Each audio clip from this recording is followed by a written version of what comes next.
Côte d'Ivoire, Abidjan Cocody, le vendredi 7 juillet 2023, s'est tenue une conférence de presse du parti Le Renouveau démocratique sur la thématique de la relation de la Côte d'Ivoire avec la France. Pour la énième fois d'être ici à notre siège, et comme je vous avais dit au début, c'est avec vous la presse que nous allons pouvoir informer. C'est avec vous, avec la presse, que nous allons, avec cette jeunesse, apporter les solutions que nous pensons que le pays en a besoin. Et je dis merci à Dieu de nous avoir permis de nous retrouver ce matin au siège et que nous le louons et nous nous disons toujours de nous accompagner dans tout ce que nous faisons. Nous revenons encore sur les victimes de la crise de 2010. Plus le gouvernement attend pour régler ce problème, plus cela va coûter à l'État de Côte d'Ivoire. Le Renouveau démocratique a estimé qu'il faut 30 millions de francs CFA par victime. Et si par la grâce de Dieu nous venons au pouvoir, nous allons le régler sûr et certain. Plus on attend, plus avec le taux d'inflation, plus ça va coûter cher à l'État de Côte d'Ivoire. Et je mentionne ça, je mentionnerai ça toujours dans tous nos débats, toutes nos conversations, jusqu'à ce que l'État de Côte d'Ivoire trouve une solution définitive à ce problème.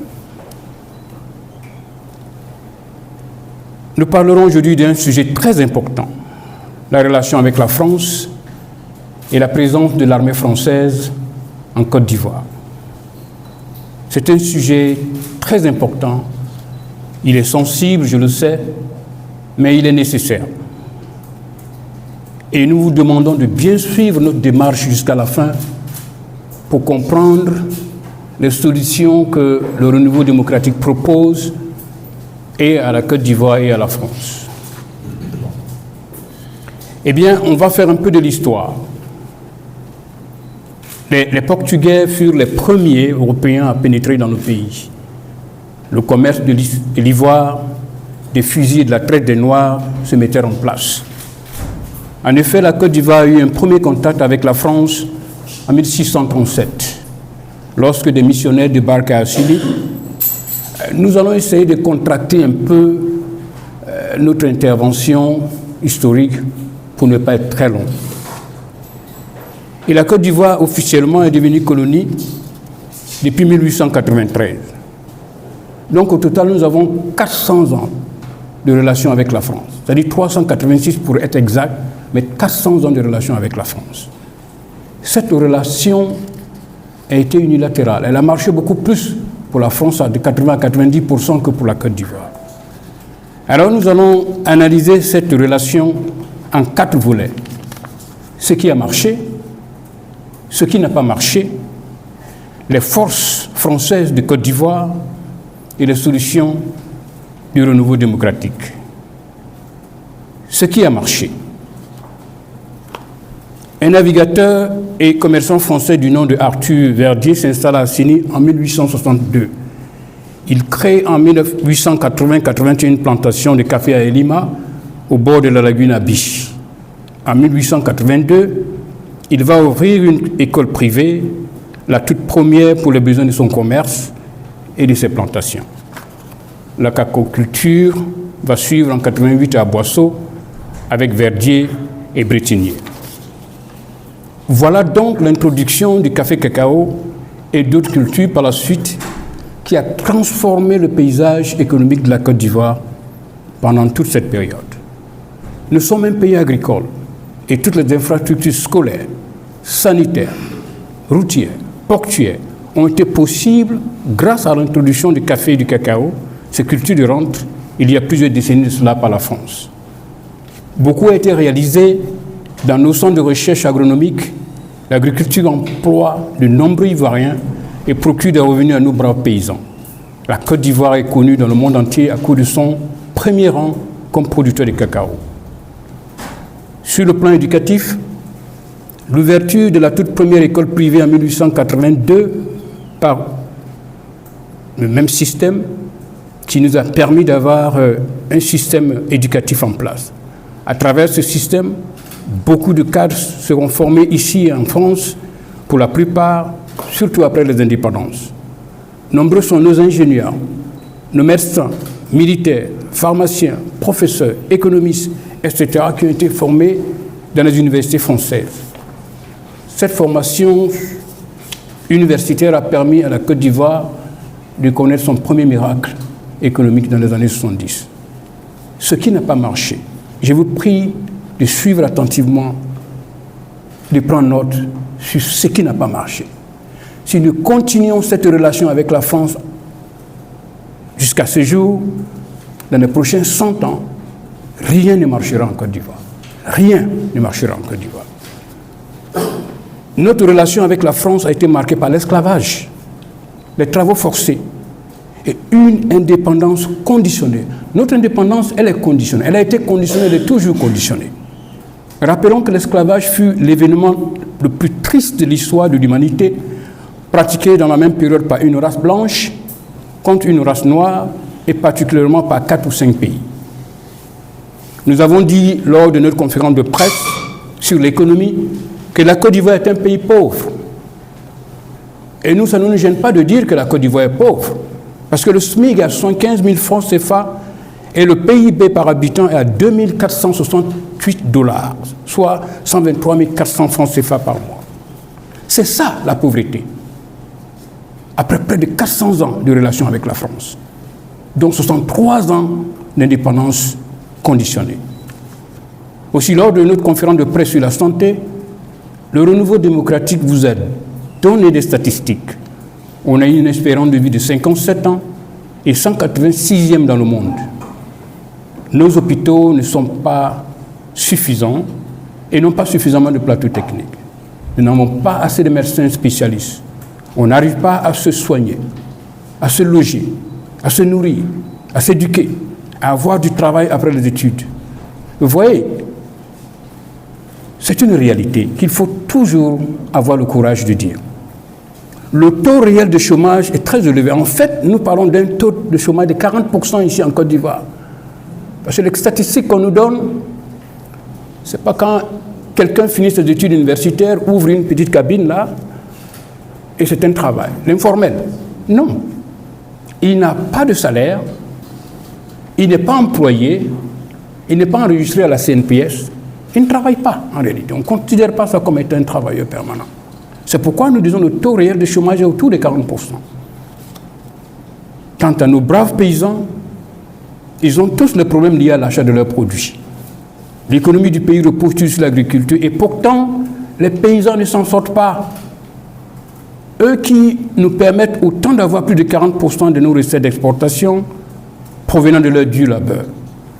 Nous allons parler des paysans lorsque nous allons avoir notre conférence de presse sur l'agriculture.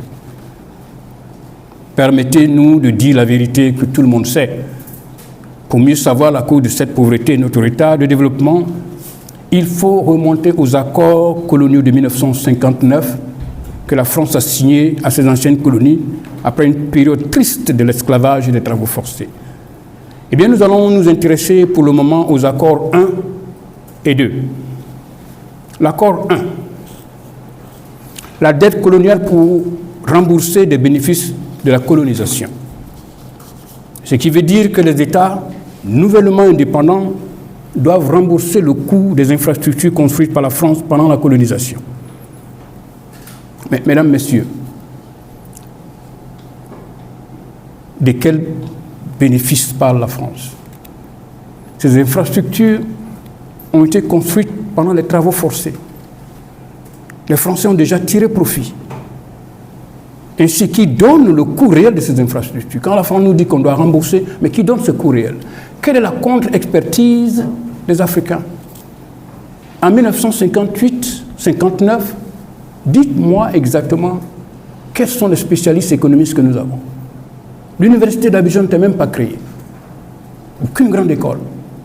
Et on nous dit qu'on doit rembourser quelque chose, on nous donne un chiffre, qu'on ne peut pas faire une contre-expertise. On a déjà vu ce scénario avec Saint-Domingue, en Haïti.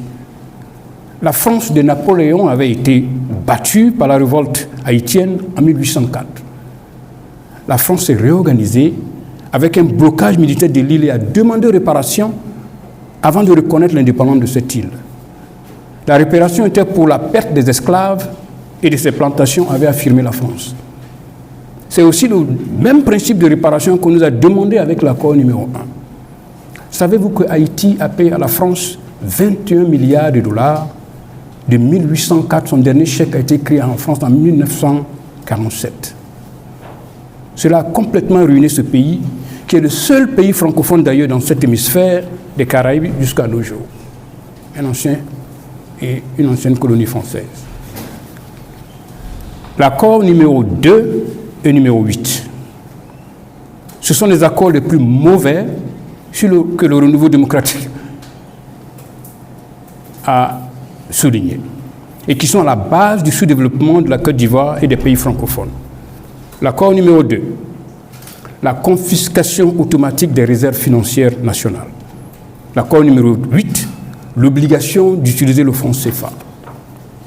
C'est-à-dire que les Africains devraient déposer les réserves financières 75% auprès de la Banque de France. Ainsi, la France garde les réserves financières de 14 pays africains depuis 1961. Ce sont ces réserves que la France utilise pour son développement. Ce sont ces mêmes réserves que la France utilise pour les prêts aux pays africains. Les assistances budgétaires qu'on nous donne ici par là, l'aide au développement, proviennent de ces réserves. Eh bien, les pays francophones ont déposé à la Banque de France des milliards de dollars depuis 1961, que la France contrôle et que la France utilise pour ses investissements. Le coût d'opportunité.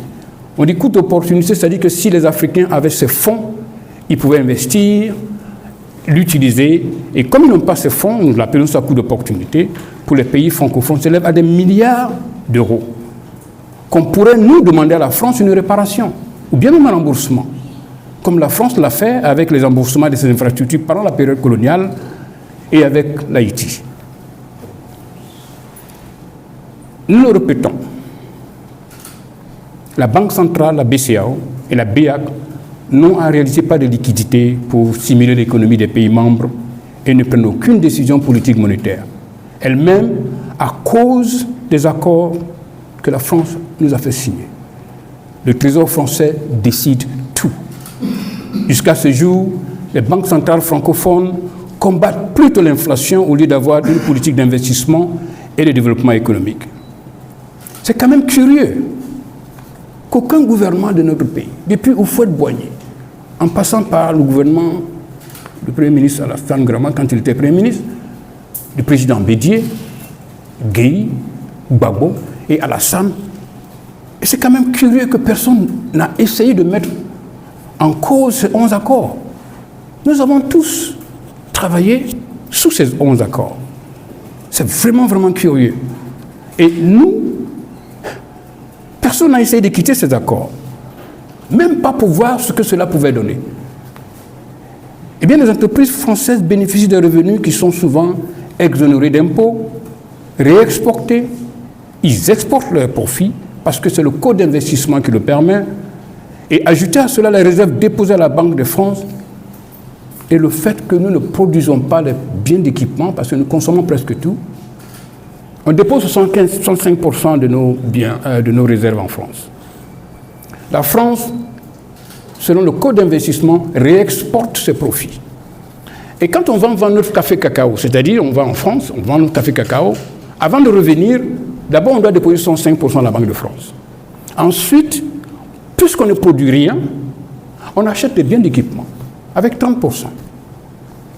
Mais qu'est-ce que vous pensez qu'on va avoir à la banque, à notre banque? Absolument rien. Il n'y a aucun sou dans nos banques. La Banque centrale n'a absolument pas de sous parce que tout reste en France. Vous voulez développer un pays de cette façon?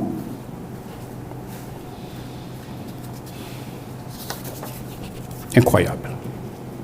C'est pourquoi nous avons une économie de subsistance. Notre économie, c'est ce qu'on appelle l'économie de subsistance. On vit, on vend du café cacao, on va prendre un peu de prêt à la banque, les institutions multilatérales, Banque mondiale, Banque FMI, on revient, On trace les routes, quelques écoles, quelques dispensaires, du Puy au Fouet jusqu'au gouvernement d'Alassane. C'est tout ce qu'on fait. Routes, écoles, infrastructures sanitaires. Ça s'arrête là. Dites-moi, à quel moment on va s'industrialiser? Il n'y a aucune économie aujourd'hui développée qui n'est pas industrialisée. Vous ne pouvez pas développer votre économie avec l'agriculture. Ce n'est pas possible, c'est impossible. Il faut ramener l'agriculture qui fait partie de notre PIB à entre 9 et 8, 10%. Nous sommes très, très, très élevés, c'est-à-dire tout dépend de l'agriculture. Il suffit qu'il y ait des fluctuations, nous n'avons plus d'économie. C'est pourquoi nous avons tous les problèmes du monde. Et ce qui est difficile à comprendre, c'est comment la France, en même temps qu'elle signait les accords de Bretton Woods en 1945, l'économie de l'Europe est détruite. Si vous regardez les images d'après 1945, l'Europe est complètement détruite. L'accord de Bretton Woods a été mis en place pour redresser ces économies et les Américains qui n'ont vraiment pas été atteints par la guerre, parce que la guerre était presque en Europe, ont presque fourni le plan Marshall et beaucoup de financement pour l'Europe. La France a signé ces accords. Et en même temps qu'elle signait ces accords, elle mettait en place un système de francs CFA qui allait complètement serrer le cou aux pays africains, aux colonies africaines. Et pour contrôler le coût d'accès aux matières premières de ces colonies et protéger le précaré français des autres blocs monétaires contrôlés par le Royaume-Uni, la zone sterling, qui a vite disparu. Donc la France a actifié, je peux utiliser ce mot-là, jusqu'à ce jour, l'économie de la Côte d'Ivoire et des pays africains. Tous nos gouvernements, y compris celui-là, croient fermement à la parité avec cet accord. Et puis, la parité, elle n'est pas bonne pour nous. On nous dit, y compris notre président, que c'est ce qui stabilise notre monnaie. Non. Ce qui stabilise notre monnaie, c'est parce qu'il y a plusieurs pays qui l'utilisent. Ce n'est pas à cause de la garantie que la France donne aux francs CFA. Plus une monnaie est utilisée par des pays, plus elle se stabilise. Si vous prenez, parce qu'on a souvent tendance à prendre l'exemple du Ghana, des autres pays, mais ils sont singularisés, leurs monnaies, ils sont seuls à l'utiliser.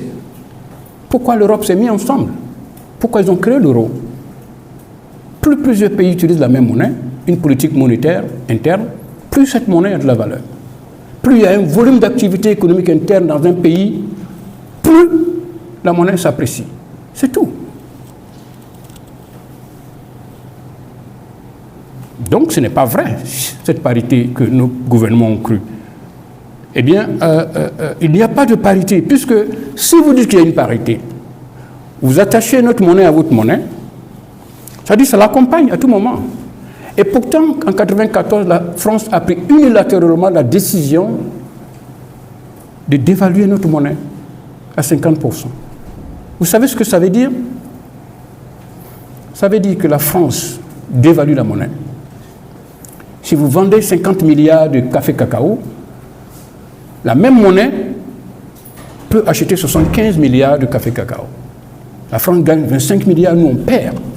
C'est pourquoi, en 1994, ce que vous avez, vous ne pouvez plus payer une baguette de pain, cette monnaie ne pouvait acheter qu'une demi-baguette de pain. Il y a eu des situations difficiles dans les pays francophones, enfin, quand la monnaie a été dévaluée. Parce que du coup, nos pouvoirs d'achat ont diminué de 50%. Et du coup, la France a eu son pouvoir d'achat augmenté de 50%.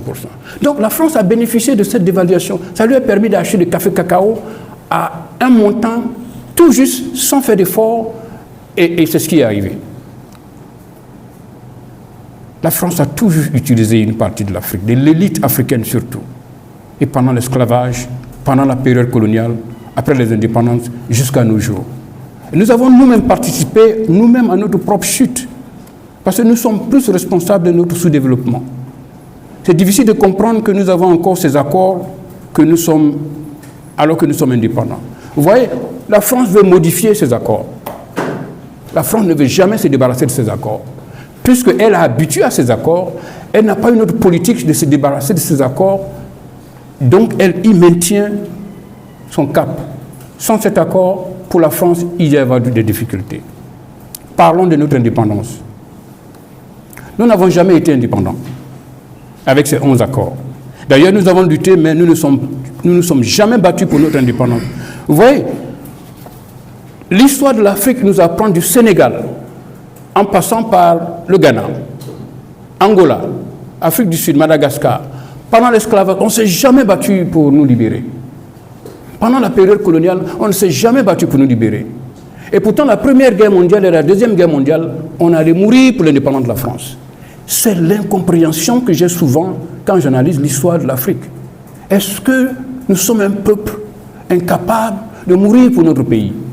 Si c'est le cas, alors nous allons toujours avoir ces situations de dépendance.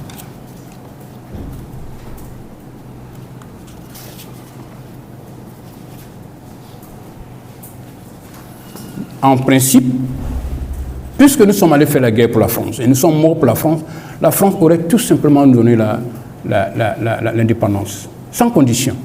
Mais la France a conditionné cette indépendance avec 11 accords. Pourquoi je dis que c'est conditionné?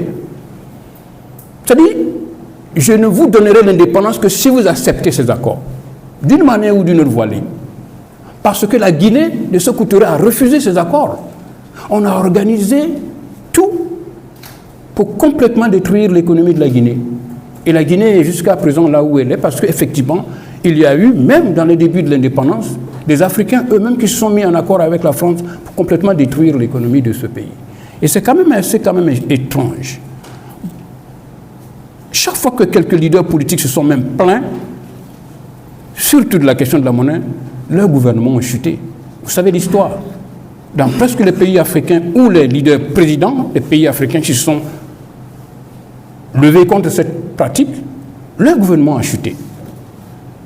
Alors quant à la démocratie, c'est une denrée rare chez nous. C'est presque inexistant. Nous ne sommes pas démocrates, même en Côte d'Ivoire. La démocratie est encore traîne. La France n'a jamais encouragé la démocratie en Afrique. Et la France a joué un rôle très important dans l'indépendance des États-Unis. Et elle refuse d'aider les pays africains dans la démocratie. Elle ne nous a jamais réellement accompagnés dans la démocratie. C'est-à-dire, plus vous servez les intérêts de la France, vous êtes OK. Dès que vous parlez des intérêts de votre propre pays, c'est un problème. C'est-à-dire, nous ne sommes pas contre la France.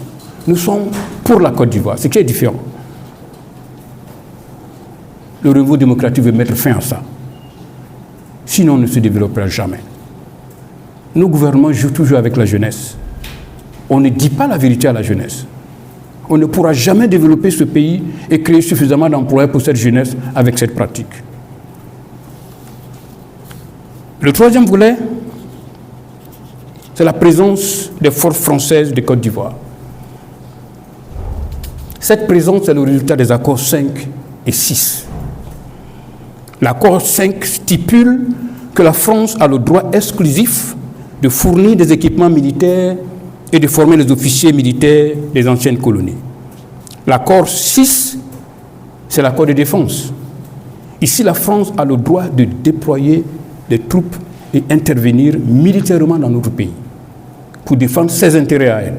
Et aussi de stationner des troupes en permanence dans les bases et installations militaires gérées entièrement par la France. La France n'est pas ici pour défendre la Côte d'Ivoire, mais pour les intérêts français. La présence militaire dans un pays, ce n'est pas nouveau. Après la Deuxième Guerre mondiale, les Américains se sont installés en Allemagne, ils se sont installés en Italie, ils étaient au Japon. Les raisons, c'était tout simplement de stabiliser l'Europe. Ils sont encore là-bas. Ils ont stabilisé l'Europe. Et finalement, l'Europe s'est développée. Pendant 78 ans, cette présence militaire américaine a apporté la paix en Europe. Vous savez, en économie, il y a ce qu'on appelle le beurre et des baïonnettes. Puisque nous avons des ressources limitées, le gouvernement doit faire une décision entre produire des baïonnettes, c'est-à-dire des fusils ou l'armement, ou du beurre. Et donc la présence militaire américaine dans ces pays ont permis à ces pays de ne pas investir du tout dans les baïonnettes, mais plutôt d'investir dans le beurre. C'est pourquoi ces pays se sont développés. En 20 ans, si vous retournez en Europe, vous n'allez même pas croire qu'il y a eu une guerre mondiale. Tout était reconstruit. En 20 ans. Nous sommes à 63 ans avec la France. Vous dépassez 2 km d'Abidjan, vous demandez est-ce que vous êtes. Réellement. La simple voie, l'autoroute Abidjan, Ça fait 40 ans qu'on est en train de construire, ça n'a même pas encore fini. 63 ans d'indépendance.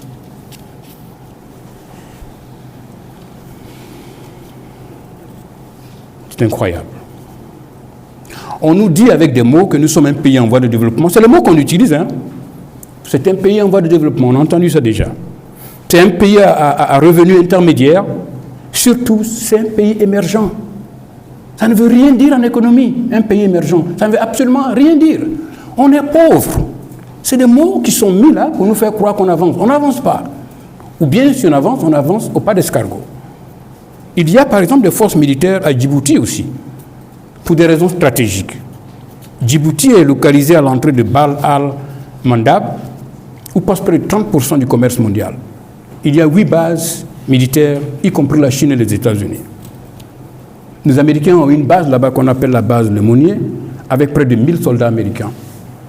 Le président Obama, en 2014, a signé un contrat de 20 ans et paye à Djibouti près de 63 millions de dollars annuellement pour utiliser cette base. Et je vous ai dit lors d'une conférence que j'avais travaillé avec mon équipe, avec le chef d'état-major, l'armée de l'air, le général de l'armée de l'air, l'armée de terre, etc. À l'époque, le chef d'état-major nous avait dit qu'il n'arrivait pas à communiquer avec sa base sans que l'armée française n'intercepte leur communication. Alors nous, on avait décidé de dire, bon voilà, le président de la République est le chef suprême des armées. Alors allons-y voir comment la communication du chef de l'État est mise en place. On est allé au palais présidentiel, on se rend compte que tout le système, tout l'apparatus du système était géré par un Français. Ce qui voulait dire que 24 heures sur 24, 7 jours sur 7, le président était à l'écoute. Le général ne peut pas communiquer avec sa base. Le président ne peut pas communiquer avec son général. Parce que la base française militaire est à côté. Mais vous voulez dire qu'on est indépendant avec ça?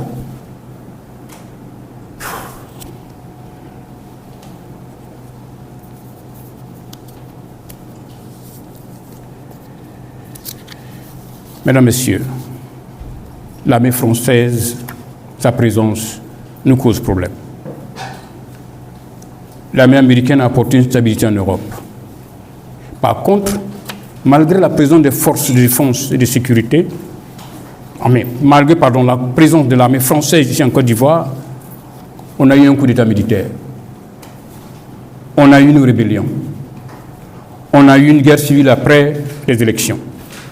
La question est de savoir, messieurs les journalistes et mesdames, quel est le rôle réel de cette armée française en Côte d'Ivoire?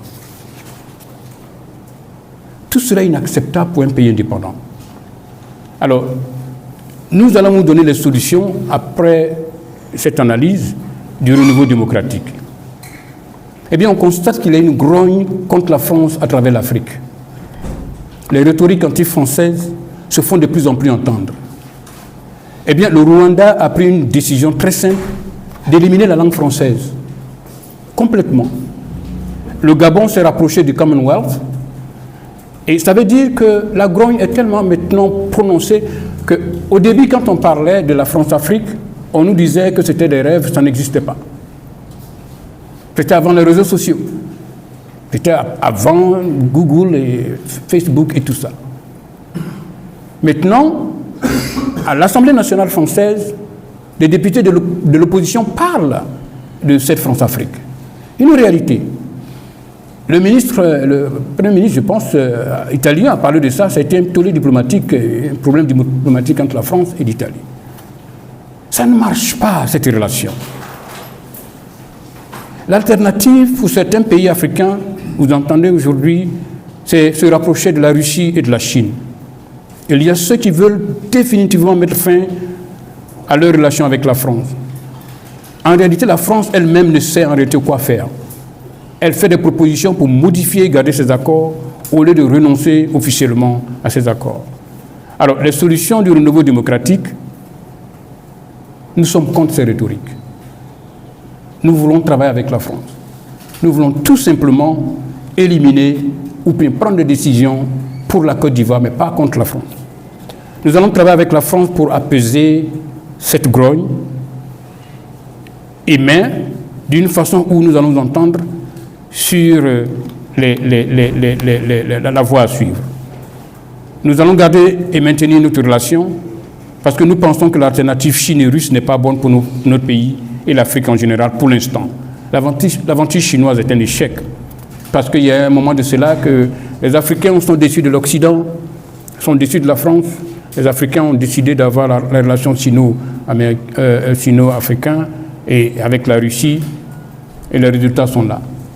Je vous avais dit lors d'une conférence, je crois que c'était la conférence en économie, Dieu m'a fait une grâce quand même de travailler dans beaucoup de pays africains. En Guinée, 2 fois dans mon pays, au Ghana, au Nigeria, à Lubumbashi, au Congo, en Zambie, Mozambique et l'Afrique du Sud. Et je vous avais dit que le contrôle du cuivre était complètement dans la main des Chinois. Il y a de cela, quelques temps de cela. Eh bien, il n'y a même pas plus de 2 semaines, Tshisekedi, elle est en Chine, a remis en cause leur accord de 2008 et il s'est dit qu'effectivement que la Chine les a utilisés. La Chine ne respecte pas les cahiers des charges. Tout ce qu'ils avaient dit qu'ils allaient faire pour le Congo, ils n'ont pas pu le faire. Donc le président veut revoir ça. Je crois que la situation était 170% pour la Chine et le président veut renverser ça. Le renouveau démocratique va purement et simplement se retirer de tous les accords. C'est-à-dire, nous allons nous retirer de tous les accords si nous sommes au pouvoir.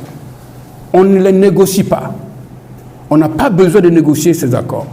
Parce que vous savez, en justice, si vous faites signer un accord à un enfant de 14 ans, que le dossier arrive en justice, on le rejette parce que c'est des mineurs. Nous, on veut comparer cette signature de cet accord à cette analogie de 14 ans. Les pays indépendants qui sont nouveaux, qui n'ont aucune connaissance en économie, même militairement, ont signé des accords très souvent parce qu'ils voulaient l'indépendance. Et nous n'allons pas continuer avec ça. Nous allons purement et simplement mettre fin à tout cet accord, y compris le franc CFA.